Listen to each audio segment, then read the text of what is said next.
கேரளா மாடலில் ஒரு தயிர் குழம்பு. இது எப்படி செய்யணும் அப்படின்னு சொல்லிட்டு இப்போ பார்ப்போம். முதல்ல ஒரு கப் எடுத்துக்கோங்க. அதில் 2 ஸ்பூன் பச்சரிசி, 2 ஸ்பூன் துவரம்பருப்பு போட்டு நல்லா ஒரு அரை மணி நேரம் ஊற வச்சுடுங்க.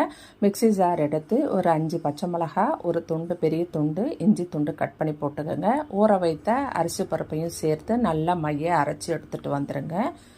அதுக்கப்புறம் ஒரு பெரிய வாணலியாக வைத்து அதில் ஒரு எண்ணெய் 2 ஸ்பூன் விடுங்க. விட்டு கடுகு, சீரகம், பெருங்காயம் போட்டு நல்லா வதக்கி அதாக கூட கருவேப்பிலையும் போடுங்க.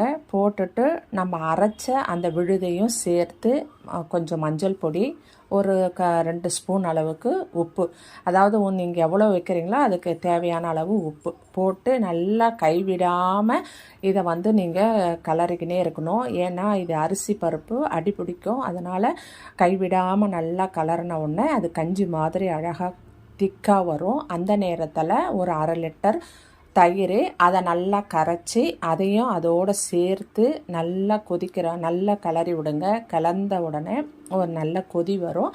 கொதி வரும்போது கருவேப்பிலை கொத்தமல்லி தூவி இறக்குங்க. சுவையான தயிர் குழம்பு. இதற்கு நீங்கள் காய் போட்டும் செய்யலாம். காய் இல்லாமல் இப்படி செஞ்சால் நம்ம வடை செஞ்சு அது கூட ஊற வச்சு சாப்பிட்டா ரொம்ப சுவையாக இருக்கும் இந்த தயிர் குழம்பு. இது கேரளா மாடலில் செய்யப்பட்டது. கேரளாவில் இந்த மாதிரி அதிகமாக செய்வாங்க. நீங்களும் ஒரு முறை ட்ரை பண்ணி பாருங்கள். இந்த வீடியோ பிடிச்சிருந்தா நீங்கள் சப்ஸ்கிரைப் பண்ணி, ஷேர் பண்ணி, லைக் பண்ணுங்கள். தேங்க்யூ.